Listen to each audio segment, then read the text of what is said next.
dia, meu nome é Cidinalva Viana e hoje vamos falar sobre o iluminismo. A gente vai entender por que desse nome, qual foi o período e qual o local que nasceu o iluminismo. E acima de tudo, vamos entender quais são os principais princípios do iluminismo.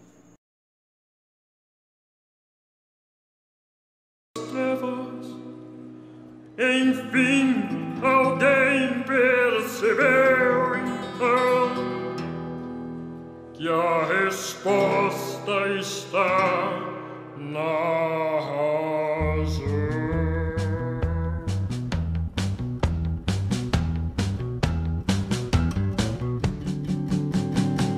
São os iluministas e suas ideias, onde basta olhar, analisar pra se entender. E todo mundo pode pensar e iluminar as coisas com razão, deixando de lado a velha história da superstição. Antes dos iluministas todos achavam normal explicar quase todas as coisas com lendas, até que alguns perceberam que existia um porquê pra tudo nesse mundo acontecer. Agora posso pensar, agora eu posso ver, posso até explicar, te fazer entender. Quem foram os iluministas, mudando as ideias dentro da política, filosofia, uma revolução, mostrando que a razão não é religião, é prestar atenção, é tirar conclusão do que é ou não, buscando sempre um sim ou não, mostrando que a razão não é religião, é prestar atenção, é tirar conclusão do que é ou não, buscando sempre um sim ou não.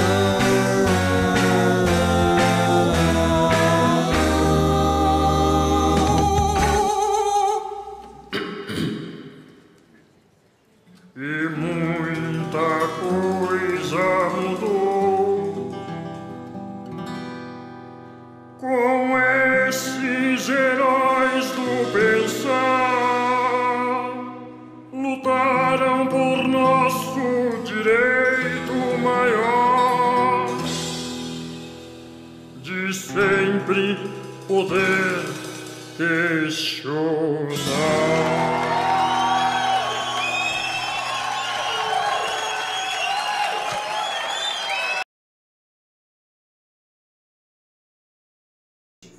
No século XVI e XVII, o período em que existiu uma verdadeira revolução do conhecimento. Então começou as coisas serem explicadas a partir da razão e foi deixando um pouco de lado a religião, no sentido de explicação dos fenômenos naturais. Mas a religião até hoje ela está muito presente na vida do ser humano. Mas as explicações dos fenômenos naturais do ser humano, os conflitos da sociedade passaram a ser explicados a partir da razão.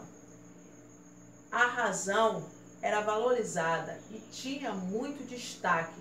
A razão era algo extremamente, então é o ponto principal do iluminismo. E os principais destaques nesse período foram René Descartes, John Locke e Isaac Newton. Vamos saber um pouco sobre eles.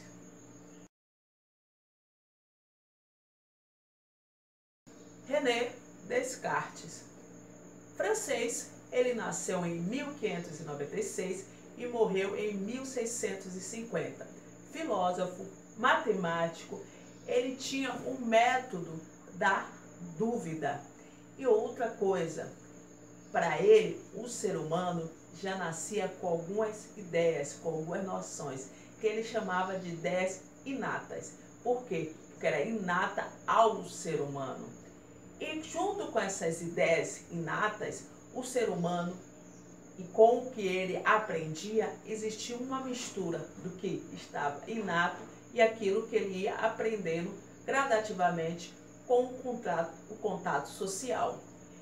Ele também desenvolveu o método da indução e dedução. O que quer dizer isso? A separação do que era inato ao ser humano e daquilo que ele aprendia com a sociedade. Para René Descartes, o ser humano era um ser pensante, que ele tanto que dizia: penso, logo existo. Era uma grande frase de René Descartes e que ficou para a história e que até hoje muitas pessoas conhecem essa frase, apesar de não conhecer o autor dela.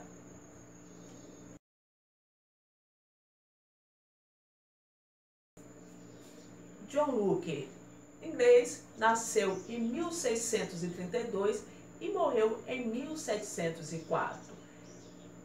Para ele, o ser humano nascia como uma mente, como uma página com a mente, como se fosse uma página em branco, e com o tempo ela era preenchida.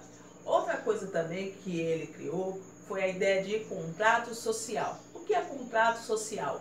Para ele, para que a sociedade não se torne um caos, o governante e os governados, eles estabeleciam um contrato social. O que é um contrato social?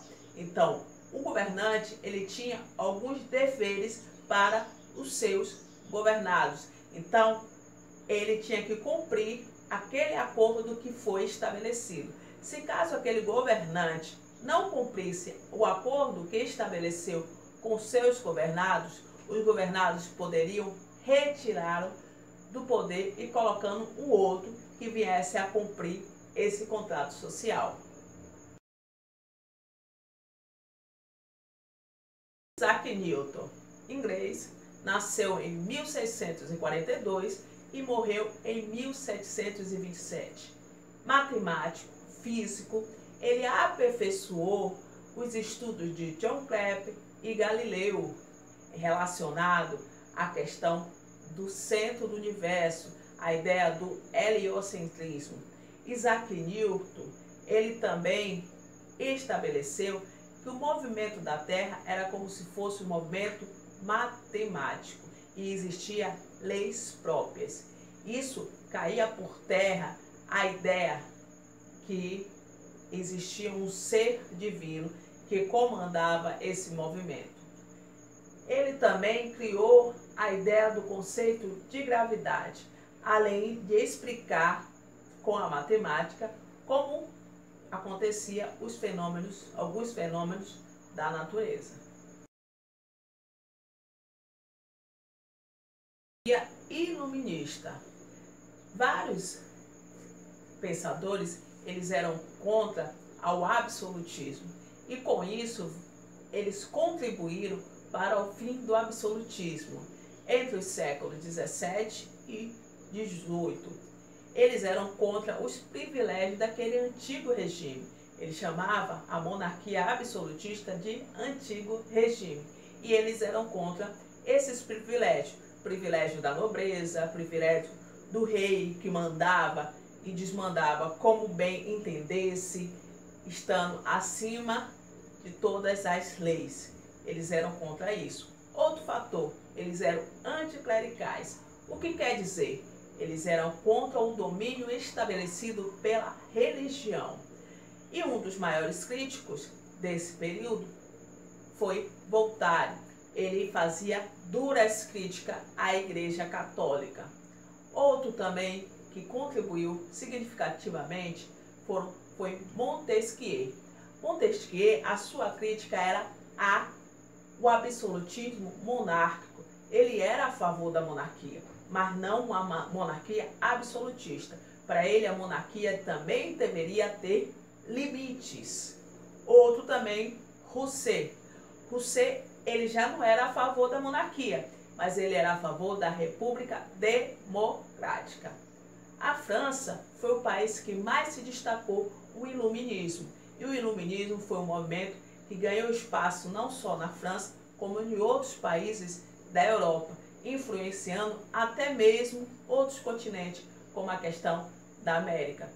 O iluminismo foi um movimento ideológico que contribuiu para a Revolução Francesa, para a independência dos Estados Unidos, para a independência da América e assim sucessivamente. Teve um grande marco na história.